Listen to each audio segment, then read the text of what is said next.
سخاوت حضور آئی نہ دنیا بھولی سخاوت حضور آئی ہے پھر سے سب کو ضرورت حضور آئی ہے پھر سے سب کو ضرورت حضور آئی یہی ہے انہیں کے تعارف کے واسطے کافی یہی ہے انہیں کے تعارف کے واسطے کافی یہی ہے انہیں کے تعارف کے واسطے کافی حسین پاک سے نسبت حضور آئی حسین پاک سے نسبت حضور آئی حسین پاک سے نسبت حضور آئی ہزاروں لوگوں کی آنکھوں میں آ گئے آنسو ہزاروں لوگوں کی آنکھوں میں آ گئے آنسو ہزاروں لوگوں کی آنکھوں میں آ گئے آنسو ہوئی جس گھڑی رحلت حضور آئی ہوئی جس گھڑی رحلت حضور آئی وضو کے ساتھ وہ بابو حضور کو وضو کے ساتھ وہ بابو حضور کو دیکھے وضو کے ساتھ وہ بابو حضور کو دیکھے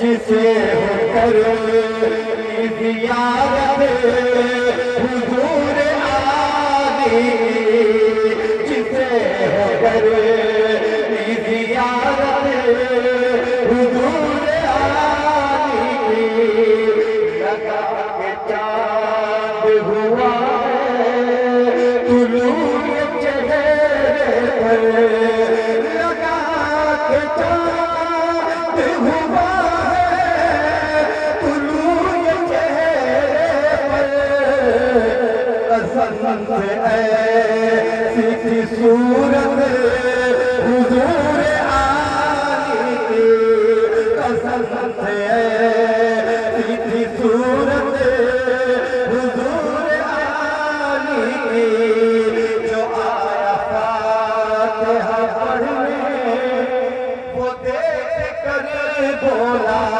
جو آیا فاتحہ پڑھنے وہ دیکھ کر بولا جو آیا فاتحہ پڑھنے وہ دیکھ کر بولا وسیع ہے خوش تمہیں تربت حضور آئی وسیع ہے خوش تمہیں تربت حضور آئی رسول پاک کے یہ خاندان والے ہیں رسول پاک کے یہ خاندان والے ہیں بیاں سے فضیلت حضور آئی اور رکھیں سنبھال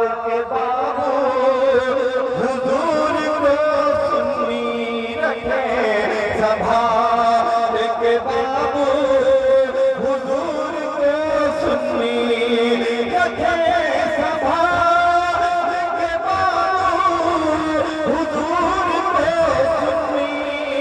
یہ ہے کہ امانت حضور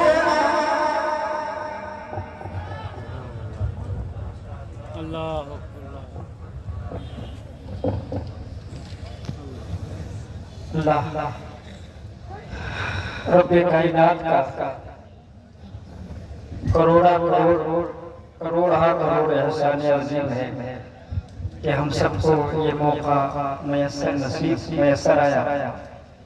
محفل پر عجیب رنگ و آہنگ ہے، روحانیت کا غلبہ ہے. دعا کرے کہ یہ موسم بہارا پھر سے ہمیں اور ہم سب کی زندگی میں لائے.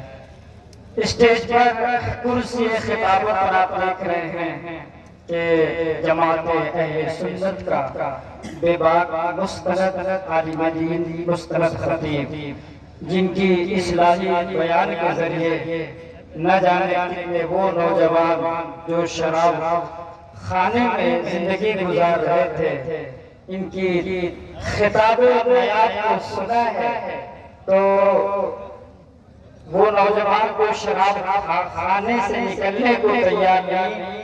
ان کی خطابت سننے کے بعد اثر یہ ہوا کہ وہ مسجد سے نکلنے کو تیار نہیں. عقائد حق پر گفتگو فرماتے ہیں، اعمال صالحہ پر گفتگو فرماتے ہیں، تو قلوب امت کے قلوب و اذہان کے اندر پیارے آقا علیہ السلام کی محبتوں کے چراغ کے دلوں میں روشن کرتے ہیں. بڑے ہی ادب و احترام کے ساتھ امیر کشور خطابت، طلیق اللسان، بلیغ البیان، غازی اسلام حضرت علامہ و مولانا ہاشم اشرفی کانپوری فتح پوری کانپوری کی بارگاہ میں ملتمس ہوں کہ آپ تشریف لائیں. بس ایک شعر کے ساتھ باہنر ہے، پر اثر ہے، قوم کے رہبر ہے آپ. باہنر ہے، پر اثر ہے، قوم کے رہبر ہے آپ. کہکشاں ہے، پھول ہے، خوشبوئے عنبر ہے آپ. آئے محفل میں چراغ، آئے محفل میں خطابت کا چراغ، ذوق یہ بارش فخر چمن ہے، خوشبوئے روشن شر ہے آپ. استقبال کیجئے تاجدار فصاحت و بلاغت کا نعرہ تکبیر. بلند آواز سے رحمان خطیب کا استقبال بھی اچھے انداز میں ہو. نعرہ تکبیر، نعرہ رسالت، غازی اسلام، غازی اسلام، مفخر اسلام، حضرت علامہ ہاشم اشرفی صاحب قبلہ.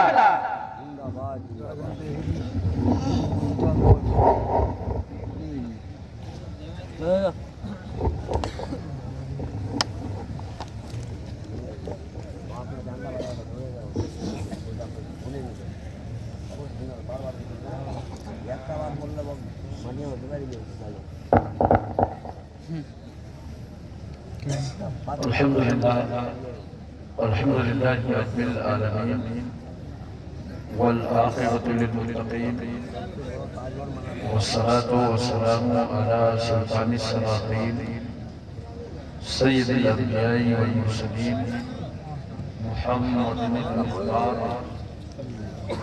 وآله الأطهار وأصحابه الأخيار.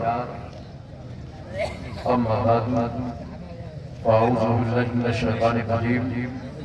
بسم الله الرحمن الرحيم. يا أيها الذين آمنوا اتقوا الله وكونوا مع الصادقين.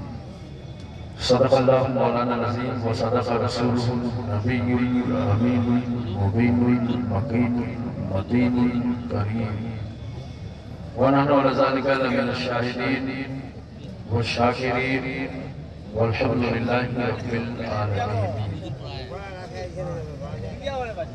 منبر نور پہ جلوہ بار حضور صاحب سیادہ سادات کرام، علماء اہل سنت،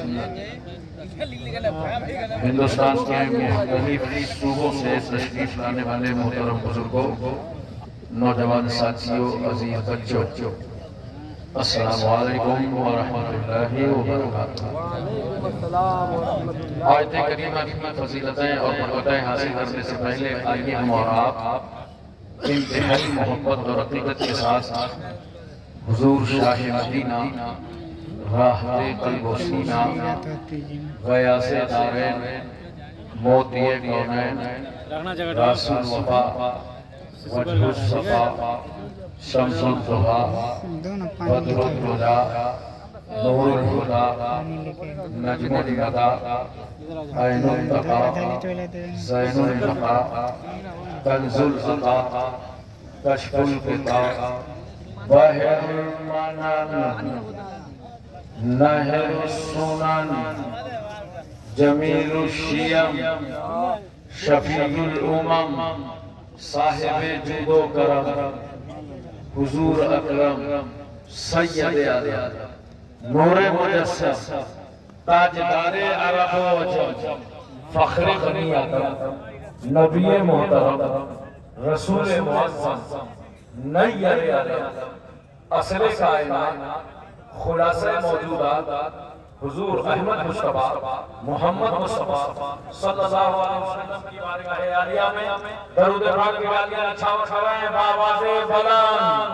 اللہم صلی علی سیدنا شفیعنا وعلی سیدنا محمد وسلم، صلاۃ و سلام علیکہ یا رسول اللہ۔ ایک بار بہار و بنگال کے طرز پر آپ کا درود شریف پڑھیے۔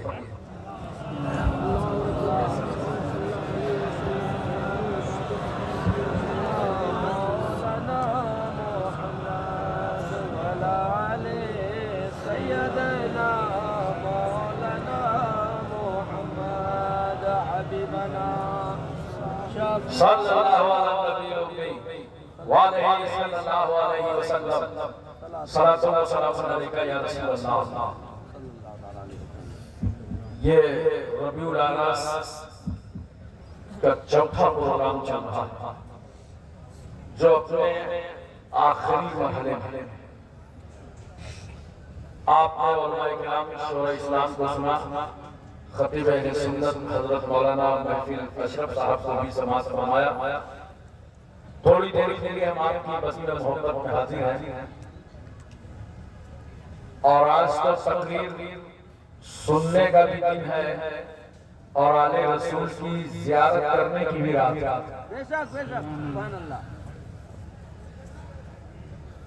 بہت اچھی ایک ادا ہے۔ شیخ المشائخ امام العلماء حضرت علامہ مولانا الحاج الشاہ الشیخ سید محمد شمس اللہ جان المعروف بابو حضور صاحب سجادہ آستان عالیہ سمرسمریہ دربھنگہ شریف کہ بہت خوف ہوتا ہے حضرت کے سامنے حقیقت بیانی کرنے میں بھی، کیونکہ حضرت کو اگر کوئی تعریف پسند ہے تو صرف اللہ کی تعریف اور رسول اللہ کی تعریف۔ اللہ والا وہی تو ہے۔ ہم جماعت اہل سنت کو پروردگار عالم نے ایسی برگزیدہ شخصیت عطا فرمائی ہے۔ حسر اضافی کے ساتھ ایک شعر نظر کرتا ہوں، علماء کی خاص توجہ، انہی کی شان کو زیبا نبوت کی وراثت ہے، انہی کی شان کو زیبا نبوت کی وراثت ہے، انہی کا کام ہے دینی مراسم کی نگہبانی، انہی کا کام ہے دینی مراسم کی نگہبانی۔ حضرات ساتھ ساتھ حضرت کے شہزادے معظم مفکر اسلام حضرت مولانا حافظ القاری سید نور الامین صاحب وہ بھی تشریف فرما ہے۔ دو مصرے حاضر ہیں، تمام ہمارے یہاں احباب بیٹھے ہوئے ہیں، لمبی چوڑی تفصیل کا ٹائم نہیں ہے، لیکن سمجھدار لوگ بیٹھے ہیں، سننے کی کوشش کیجیے گا۔ فرمایا خدا نے ہمیں دے کر حیدر سا نگہبان. بولیے بولیے محبت سے بولیے. آزو بازو میں چیک کیجئے کوئی سو رہا ہو تو اس کے کان میں بولیے سبحان اللہ, تاکہ جگانے کا بھی ثواب ملے اور سبحان اللہ کہنے کا بھی ملے. فرمایا خدا نے ہمیں دے کر حیدر سا نگہبان, فَبِأَيِّ آلَاءِ رَبِّكُمَا تُكَذِّبَانِ. سبحان اللہ. دیکھیں پاسوں کی نظر ہے نوشیر ہو. دلوں میں بغض علی اور جنت کا جنون.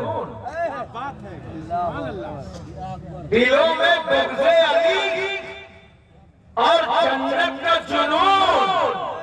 اِنَّ لِلَّهِ وَإِنَّا إِلَيْهِ راجعون. اِنَّ لِلَّهِ وَإِنَّا إِلَيْهِ راجعون. محترم حضرات, سب سلسلہ نقشبندیہ کے دیوانے بیٹھے ہیں. اس میں بہت سارے طبقے نے عالی حضور رحمۃ اللہ تعالیٰ علیہ کو دیکھا ہوگا. ارے بولو, دیکھا ہے نا؟ جتنے لوگوں نے نہیں دیکھا وہ لوگ ہاتھ اٹھائیں, جنہوں نے نہ دیکھا. ماشاءاللہ 100-150 ہیں جنہوں نے نہیں دیکھا, باقی سب کو اللہ تعالیٰ نے یہ سعادت عطا فرمائی. اور یاد رکھیے عالی حضور آج ہماری محفل میں ان کی پوری روحانیت ہماری اس مجلس میں, اس لیے کہ جہاں پیارا بیٹا ہو, جہاں سگا پوتا ہو, مریدین ہو, متوسلین ہو, عقیدت مند ہو, تو پھر عالی حضور اپنی قبر میں اکیلے کیا کریں گے؟ وہ بھی کرم فرما کے تشریف لے آئیں گے. اس لیے کہ عالی حضور کے ماننے والوں کا جہاں در ہے, اللہ کے ولی کی وہاں نظر ہے. قرآن شریف سے لے لے آیت لے سر بولو. جو تو صوفیہ کرام فرماتے ہیں کم بولو, کم کھاؤ, کم سو. لیکن یہ سلسلہ نقشبندیہ کی امتیازی شان ترجمہ کے ساتھ بولا. حقیقت حال ہے, یہ سلسلے کی امتیازی شان ہے. ہر سلسلے کی اپنی امتیازی شان ہوتی ہے, لیکن اس سلسلے کی امتیازی شان ہے جسے ہم درجہ ختم بابو حضور کو دیکھتے ہیں. سبحان اللہ. مریدوں میں بھی دیکھتے ہیں, مراقبے کی طرف زیادہ رجحان ہوتا ہے اور اپنی ذمہ داریوں کی طرف زیادہ رجحان ہوتا ہے. کیوں نہ رجحان ہو؟ جب حضرت شیخ خواجہ باقی باللہ رحمت اللہ تعالیٰ علیہ کے پیر و مرشد نے افغانستان سے اپنے شہیدی مرید سے کہا ہندوستان جاؤ. ارے بولو محبت سے سبحان اللہ, پیار سے بولو سبحان اللہ. اور جب جانے لگے تو کہا بیٹا سنو, جب تم ہندوستان جاؤ گے تم سے وہاں ایک نور نظر کی ملاقات ہوگی. بولو محبت سے بولو سبحان اللہ. ایک نور نظر کی ملاقات ہوگی اور وہ شخص تمہارے دامن سے وابستہ ہو جائے گا. بولو سبحان اللہ.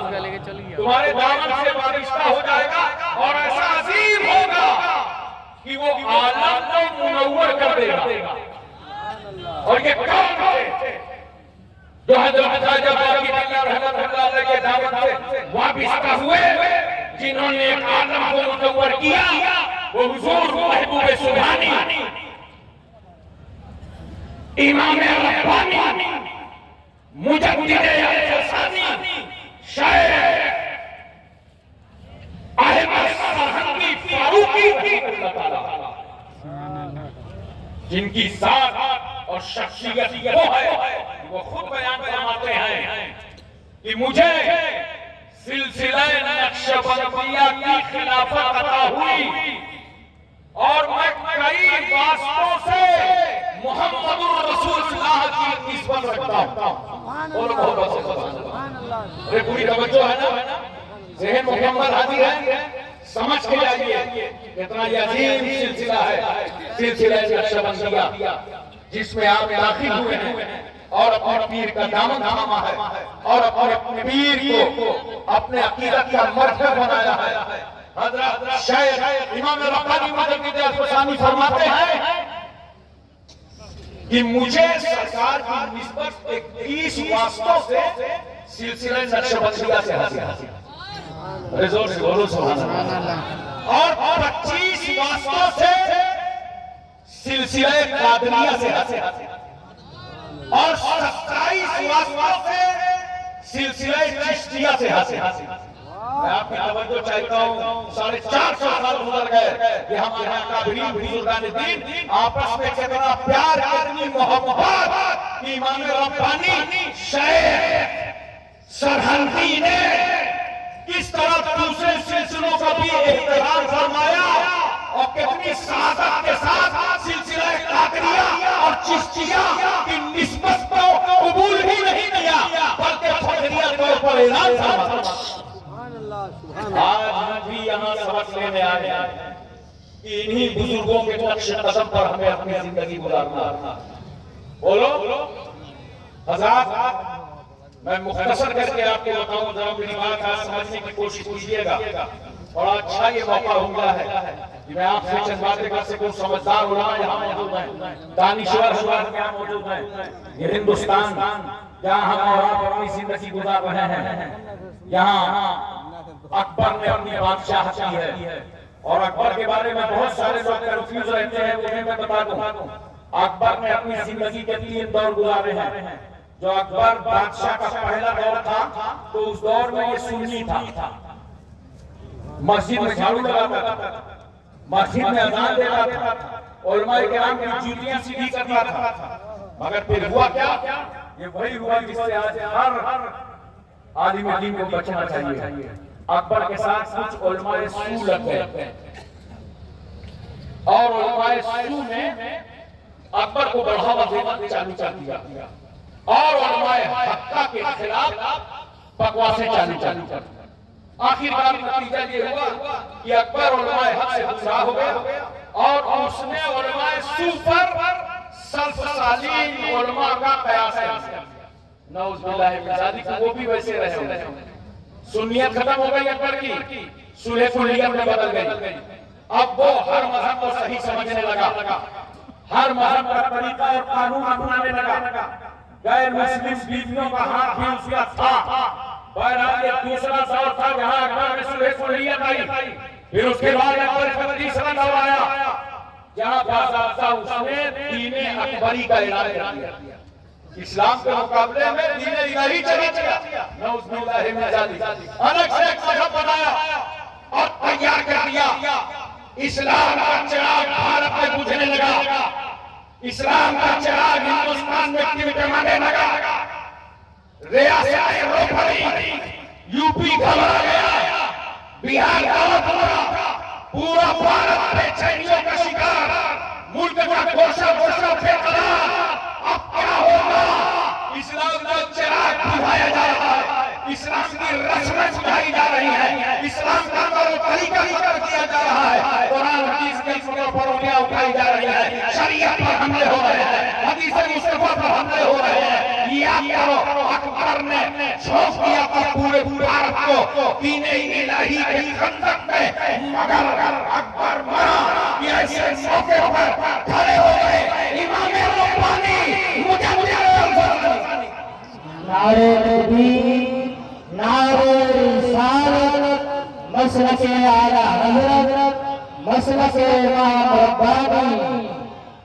کھڑے ہو گئے مجھے الفسانی اور دین الہی کی اکبری دین کی دھجیاں اڑانے لگے. چپے چپے میں قرآن, حدیث, شریعت, طریقہ کا پیغام دینے لگے. اور مجاہد اللہ تعالیٰ اکبر کا, جس نے اس بھارت کا اعلان کر دیا کہ اکبر تو چلا گیا, اس کا بنایا ماحول باقی تھا، جہانگیر بادشاہ سنبھال رہا تھا، مگر مجددی صاحب نے اعلان کر دیا، سنو جہانگیر، مجھے اس بھارت میں جینے میں وہ مزہ نہیں آتا جو اسلام پر مر جانے میں آتا ہے۔ حضرات توجہ کیجئے ذرا سا، اسلام کامیابیوں کی سمت آ گیا، اسلام کامیابیوں کی سمت آ گیا۔ اس مقام پر ٹھہر کے بات کرنا چاہتا ہوں، اور پوری توجہ ہے نا، دو دور بڑے اہم آئے ہیں قرن صغیر میں۔ ایک دور جب جیسے بادشاہوں نے اسلام کے خلاف سازش کی تھی تو مجدد الفسانی نے اسے سنبھالا تھا، قدموں کے نیچے رون کر کے حقانیت کا پرچم لہرایا تھا، اور ایک اور اسی بھارت پر وہ آیا جب گستاخان رسول اللہ نے عظمت رسول پر انگلیاں اٹھائی تھی، نبی کو اپنی طرح کہا تھا، نبی مریم کے مٹی میں مل گئے، رسول کو پیچھے کی خبر نہیں ہے، حیات النبی میلاد النبی شفاعت النبی پر حملے کیے تھے، تو اس وقت مجدد اسلام بریلی سے کھڑے ہوئے امام احمد اور تمام گستاخان رسول اللہ کو دنداں شکن جواب دیا۔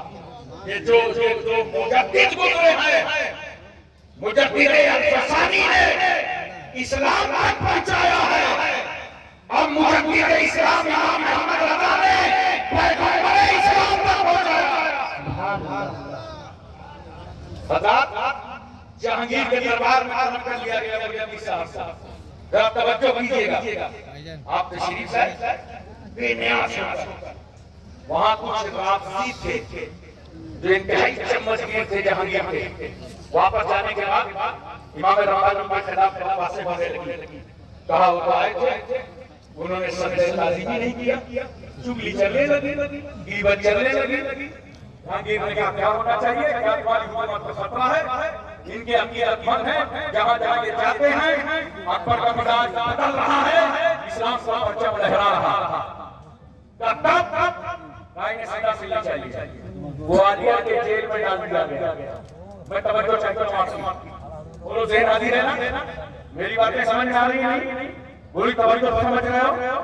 گوالیار کے جیل میں ڈال دیا گیا آپ کو، اور نوٹ کرو یہ اللہ والے کیسے ہوتے ہیں۔ ان اللہ والوں کو حکومتیں جیل میں ڈالنے کے بعد بھی پریشان ہو جاتی ہیں اور اپنے فیصلے پر پچھتاتی ہیں۔ ڈالا تھا قیدی بنا کر کے، اور جب جیل سے نکلے مجدد الفسانی کو حافظ قرآن بن کر کے۔ توجہ فرمائیے ذرا، اور وہ جیل کے اندر بھی، گوالیار کے قلعے کے اندر بھی کئی ہزار مسلموں کو داخل اسلام کر دیا، کلمہ پڑھا دیا، مسلمان کر دیا۔ یاد رکھو ان بزرگوں کی تحریک کبھی رکی نہیں ہے، چاہے میدانوں میں ہو، چاہے ایوانوں میں ہو، چاہے بند کمرے میں ہو، چاہے قید خانے میں ہو، یہ اسلام کا پرچار چاہتے رہتے۔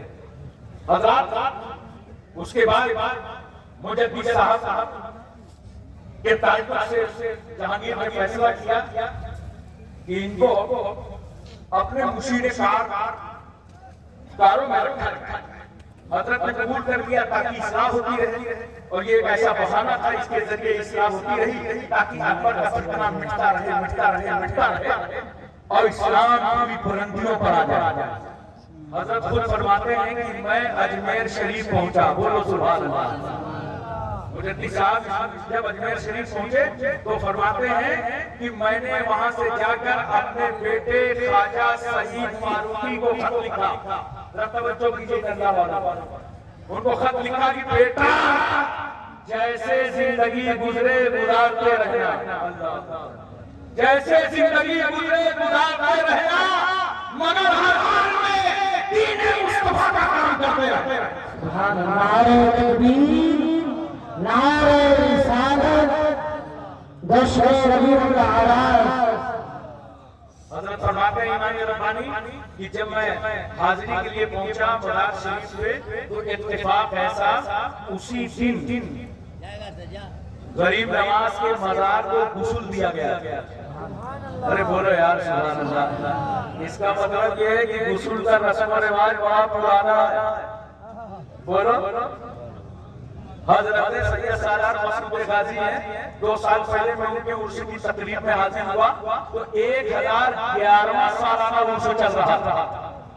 کچھ لوگ سمجھتے یہ ہیں کہ ابھی بریلی والوں نے عرس نکال دیا، یہ تو ایک زمانہ ہو گیا عرس چل رہا ہے۔ بولو، خواجہ غریب نواز کی مزار پہ پڑھواتے ہیں غسل دیا گیا تھا اور خادموں نے چادر بدلا تھا، تو ان خادموں نے وہ چادر مجھے عطا فرما دیا۔ دیکھو وقت کا مجدد غریب نواز کی مزار کی چادر لے کے کتنا خوش ہو رہا ہے، اور فرماتے ہیں میں نے اس چادر کو گلے لگایا اور دل میں فیصلہ کیا کہ اس سے قیمتی تحفہ اور کیا ہو سکتا ہے کہ ولی کی چادر مل گئی۔ اس کے بعد آپ نے اپنے بیٹے خواجہ سعید فاروقی کو وصیت کیا، نوٹ کرو، وصیت کیا کہ بیٹا جب میرا انتقال ہو جائے تو الگ سے کفن لانے کی ضرورت نہیں ہے، چادر خواجہ میں لپیٹ دینا اور ارحم الراحمین کے حوالے کریں۔ یہ ہے اللہ والے، اسی لیے لوگ مزاروں پہ جاتے ہیں۔ آپ کیوں آئے ہیں؟ پورے بنگال سے، بہار سے، نیپال سے، ممبئی سے، جھارکھنڈ سے، دلی سے، گجرات سے، احمد آباد سے، الگ الگ ریاستوں سے آپ چلے آئے، کیوں آئے ہیں؟ اس لیے آئے کہ مزار پر حاضری دیں گے، عرس میں حاضر ہوں گے، اس کے بعد کل شریف ہوگا، بابو حضور دعا فرمائیں گے۔ یہ ارمان لے کے آئے، کتنے تھکے کھانا پڑا، ٹکٹ ہوا کہ نہیں ہوا، کنفرم تھا، کہاں سواری ملی کہاں نہیں ملی، کن بے-چینیوں سے گزرتے رہے، اور خانقاہ عالیہ سمرقند لیا، دربھنگا میں آ کر کے حاضر ہو گئے۔ کل کل شریف کی تقریر ہوگی، بابو حضور دعا کریں گے، تم اپنے خالی زمانوں کو بھر کے واپس پلٹو گے۔ بہت سارے نہ سمجھ لوگ ایسا ہے نا، ناشکری کرنے میں ٹائم نہیں لگتا، کہتے ہیں کئی سال سے گئے ہیں، ہر سال عرس میں حاضر ہوئے، مگر اب تک کام نہیں ہوا۔ وہ سوچا تھا نا وہ والا پلاٹ نہ جائے، نہیں ملا، وہ فلاں جگہ بچے کی شادی ہو جائے، نہیں، گاڑی آ جائے، نہیں آئی۔ اور میں ایمانداری سے بتاؤں، جو تمہارے دل میں ہے، جو کہنا چاہتے وہ نہیں کہہ رہے ہو۔ یہ مت کہا کرو کہ دعا قبول نہیں ہوئی، کہنا ہے تو یہ کہا کرو ڈیمانڈ پوری نہیں ہوئی۔ بولو، جو ڈیمانڈ لے کے میں آئے تھے وہ ڈیمانڈ پوری نہیں ہوئی۔ اب میں تمہیں فائدہ بتاتا ہوں دعا کا، بولو محبت سے سبحان اللہ۔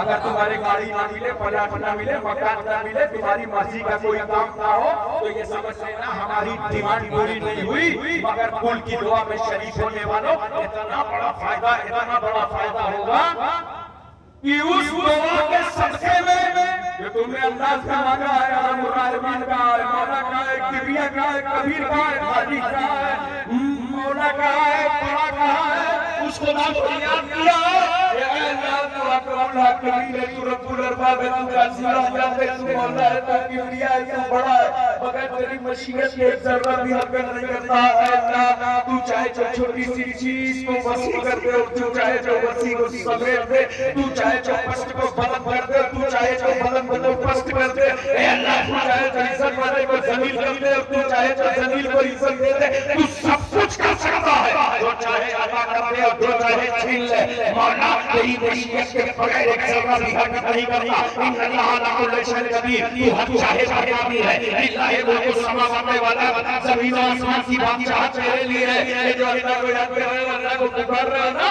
اللہ تو خالق ہے، ہم مخلوق کو رازق ہے، ہم مرزوق کو رائی ہے، ہم مرحوم کو ناصر ہے، ہم منصور مولا، تم مولا ہے، ہم بندے ہیں۔ یہ جملے رائگاں نہ جائیں گے، بابو حضور کی زبان سے نکلے، تم نے آمین کہا، اگر ڈیمانڈ پوری نہیں ہوئی تو یاد رکھنا تمہاری زندگی میں کوئی بڑا حادثہ ہونے والا تھا، اللہ نے اس دعا کے صدقے میں اس حادثے کو ٹال دیا۔ نعرہ تکبیر، نعرہ رسالت، فیضان مولانا سمرقندی، فیضان سرکار حضور عالی، فیضان سرکار بابو حضور قبلہ۔ اور اگر ایسا بھی نہیں ہے، یہ تو اللہ کے حکم میں ہے، کیا ہونے والا کیا نہیں، اللہ خود جانتا ہے۔ تو جانتے ہو تیسرا فائدہ تمہیں کیا ہوگا دعا کا؟ یہ جو تم دعا کر کے جاؤ گے کل میں کل شرکت کرو گے بابو حضور کی دعا پر آمین کہو گے، اس کا فائدہ یہ ہوگا کہ اللہ میدان حشر میں تمہاری اس دعا کو تمہارے نامہ اعمال میں ذخیرہ کر دے۔ تو اس وقت جانتے ہو بندہ کیا کہے گا، مومن کیا کہے گا، کاش ہماری اور دعائیں نہ قبول ہوئی ہوتی اور آج سب کا سینا میدان حشر میں مل گیا ہوتا۔ یہ ہے دعا۔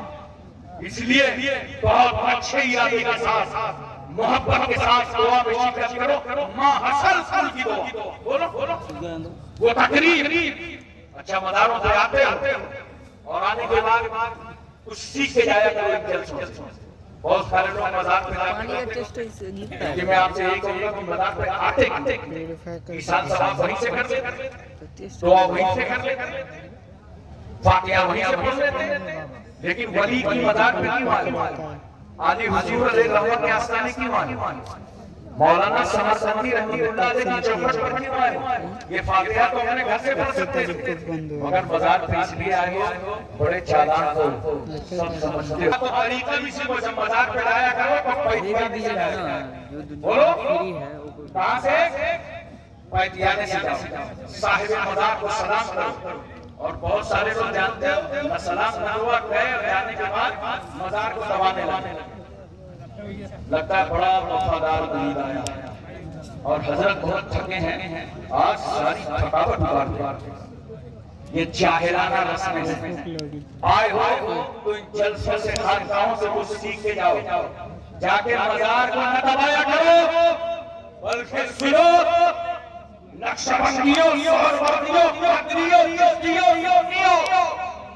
جب اپنے گھر سے چلا چلو تو آکے مزار کو مت دباؤ بلکہ سن اپنی ماں کے پیر دبا کے چلا چلو، اپنے باپ کے سر پر تیل ڈال کر کے چلا چلو، ماں باپ کو راضی کرو اور مزار بناؤ اور دعا کے لیے ہاتھ اٹھا دو۔ تو یاد رکھنا تیرے دعا کے لیے ہاتھ اٹھائیں گے ابھی سمجھنے نہ پائیں گے، اللہ ان ہاتھوں میں تجھے دعا کا صدقہ دے دے گا، کیوں خدا کی رحمت کہے گی ایسا بنتا ہے جس کی ماں بھی راضی ہے، جن کا باپ بھی راضی ہے، اب تو اللہ کا ولی راضی ہو گیا، اور جب ولی راضی ہو گیا اور رسول اللہ راضی ہو گئے اور جب نبی راضی ہو گئے تو سلام کرو اور زندگی میں جتنی دور کھڑے ہو کے اتنی دور کھڑے ہو کے فاتحہ پڑھو، اور اگر ملاقات نہیں رہی ہے تو کم سے کم 10 ہاتھ سے کھڑے ہو، پوری توجہ ہے اور کھڑے ہو کر کے پڑھو فاتحہ۔ اب ایک بات اور سنیے، جب فاتحہ پڑھیے نا تو آداب قبور میں ہے کہ اپنی پشت اپنی پیٹھ کعبے کی طرف کرو، پیٹھ کدھر کرو؟ توجہ کیجئے، پیٹھ کعبے کی طرف۔ کسی مزار پہ جاؤ، گھر والوں کی قبروں پہ جاؤ، ماں باپ کی قبروں پہ جاؤ، پیٹھ کعبے کی طرف، منہ کعبے کی طرف نہیں، پیٹھ دور سے بولو، سمجھ رہے ہو؟ پیٹھ کعبے کی طرف۔ اب بات سمجھ میں آ گئی؟ نماز پڑھو تو منہ کعبے کی طرف، ارے بولو نماز پڑھو تو منہ کعبے کی طرف، کعبے پہ جا کے فاتحہ پڑھو تو پیٹھ کعبے کی طرف۔ سنیو تمہارا طریقہ فاتحہ بتا رہا ہے کہ یہ مزار پر عبادت کرنے نہیں آیا، اس کی پیٹھ بھی کعبے کی طرف ہے، عبادت میں تو منہ کعبے کی طرف ہوتا ہے، یہ ولی کی عبادت کرنے نہیں آیا بلکہ اللہ حوالے کی یہ زیارت کرنے آیا۔ نعرہ تکبیر، نعرہ رسالت، عقائد اہل سنت، نماز ہے نیاز ہے، مگر دوستو افسوس یہ ہوتا ہے کہ آپ نماز نہیں پڑھتے، نماز کی پابندی کرو۔ جو خانقاہ میں اس سمرقندیہ خانقاہ میں نماز کا اہتمام ہے، ہم دعا کریں گے اللہ پورے ملک میں ایسے ہی اہتمام عطا فرمائے، ہر جگہ لوگ نماز پڑھائیں، نمازوں سے غفلت مت کرو، نمازوں سے دوری مت اختیار کرو، نماز کی پابندی کرو۔ میں اپنے آخری مرحلے میں آ گیا، چونکہ ظاہر سی بات ہے کہ اس کی تقریب ہے، انشاءاللہ پھر تو ملاقات ہم سے آپ سے ہوتی رہے گی۔ ایک بات اور محبت سے سن لیجیے، آپ سن رہے ہیں خطابت کی چولانیت سے میں سمجھا رہا ہوں، حدیث شریف کا مفہوم ہے۔ دیکھو ذرا توجہ کرو، بنی اسرائیل میں ایک شخص ایسا ہے، وہ بنی اسرائیل جن کے قرآن کہتا ہے بنی اسرائیل کے واقعات یاد کرو، ان سے عبرتیں حاصل۔ ایک شخص اس میں ایسا تھا جس نے 99 لوگوں کا قتل کیا تھا۔ کتنے لوگوں کا قتل کیا تھا؟ 99 لوگوں کا قتل کیا تھا، لیکن اس کے دل میں توبہ کا خیال ہے۔ توبہ بہت بڑی چیز ہے، کر لو توبہ، آ جائے گا آستانے پہ، تو اپنے پیر مرشد کے ہاتھوں میں اپنے گناہوں کی توبہ کرتے جاؤ، اللہ ان لڑیوں کے صدقے میں معاف فرما دے گا۔ تو واقعی بات چاہتا ہے، ایک ساتھ سے ملاقات ہو گئی، اس سے پوچھا بھائی ایسا ہے 99 آدمی نے قتل کیا ہے اور مجھے توبہ کرنا ہے، کوئی راستہ ہے؟ اس نے کہا ارے جاؤ یار، 99 قتل کرنے کے بعد ایک توبہ کی بات کر رہے ہو؟ میرا خیال ہے انڈیا کا ہوتا وہ کہتا 900 چوہے کھانے کے بعد بلی چلی ہے، اب کہاں ایسا چلے گا؟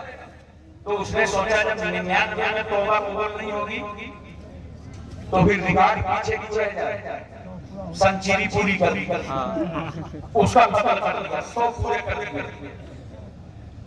لیکن کچھ دن کے بعد پھر اس کو دل میں خیال آیا کہ اگر اللہ توفیق دے دیتا تو میں توبہ کر لیتا۔ ایک ساتھ سے پھر ملاقات ہوا، ان سے پوچھا بھائی توبہ کے لیے کوئی گنجائش ہے؟ کیا ہوا کہ 99 کو قتل کیا تھا، ایک ساتھ نے کہا توبہ قبول نہیں ہوگی تو ان کا بھی کر دیا، 100 پورے ہو گئے۔ اب آپ بتائیے کوئی راستہ ہے؟ یہ بڑا چالاک تھا، اس نے سوچا کہ 100 پورا ویوہار کرتے ہیں۔ میں کہا بھائی مسئلہ بڑا گہرا ہے، میں نہیں بتا سکتا، میں چھوٹا موٹا آدمی، ایسا کرو سامنے بستی ہے چلے جاؤ، اس بستی میں کچھ اللہ والے رہتے ہیں، ارے بولو سبحان اللہ، نہیں لگا کرو، کچھ اللہ کے نیک بندے رہتے ہیں، صالحین رہتے ہیں، اس بستی میں چلے۔ یہاں پر ایک بار میں اور ذکر کروں گا، بہت لوگ دعا کرتے ہیں اللہ کے ہاں توبہ قبول ہو جائے، مگر ملا کے ہاں توبہ نہیں قبول ہوتی۔ یہ جلدی سے کسی کی توبہ نہیں قبول کرتے ہیں، اسی سے فتنے بڑھتے ہیں، حالات خراب ہوتے ہیں۔ توجہ کیجیے، اس نے توبہ قبول نہیں ہوگی تو اس کا بھی قتل کر دیا۔ اب یہ چالاک تھا، اس نے کہا ولیوں کے پاس جاؤ، مسئلہ بڑا۔ اب ولیوں کی طرف جب یہ چلا تو راستے میں اس کا انتقال ہو گیا، روح نکل گئی، عذاب کے فرشتے آ گئے۔ یہ حدیث شریف کا مفہوم ہے، کوئی بازاری واقعہ نہیں ہے، عذاب کے فرشتے آ گئے، اسے ہم لے جائیں گے 100 آدمیوں کا قاتل ہے، وہیں آ کر کے سامنے رحمت کے فرشتے کھڑے ہو گئے، اسے ہم لے جائیں گے، یہ اللہ کے ولیوں سے ملنے جا رہا تھا، یہ ولیوں سے ملاقات کرنے جا رہا تھا، ہم لے جائیں گے۔ میرے خدا نے حکم فرمایا فرشتوں زمین نہ پھو، اگر مرنے والے سے اس کا گھر قریب ہے تو اسے عذاب کے فرشتے لے جائیں، اگر یہ مرنے والا میرے ولیوں سے قریب ہے تو اسے رحمت کے فرشتے لے جائیں۔ زمین ناپی گئی، اللہ نے سمجھ جانے کا حکم دیا، جب ناپی گئی تو ایک بالشت یہ شخص اللہ کے ولیوں سے قریب۔ اب مجھے محبت سے بتاؤ کہاں آئے ہو؟ اللہ کے ولیوں کی زیارت کے لیے آئے ہو، بولو۔ لیکن دوستو چلتے چلاتے میں آپ سے یہی عرض کروں گا اور یہی گزارش کروں گا، آئے ہو تو خانقاہ کا جو پیغام ہے اس پیغام پر عمل کرو، خاص طور سے نماز پڑھو اور نماز کی ذمہ داری اپناؤ تاکہ دور سے پتہ چل جائے کہ عالی حضور کا وفادار آ رہا ہے، عالی حضور کا چاہنے والا آ رہا ہے، سلسلہ سمرقندیہ سے وابستہ انسان چاہتا ہے۔ وآخر دعوانا ان الحمدللہ رب العالمین۔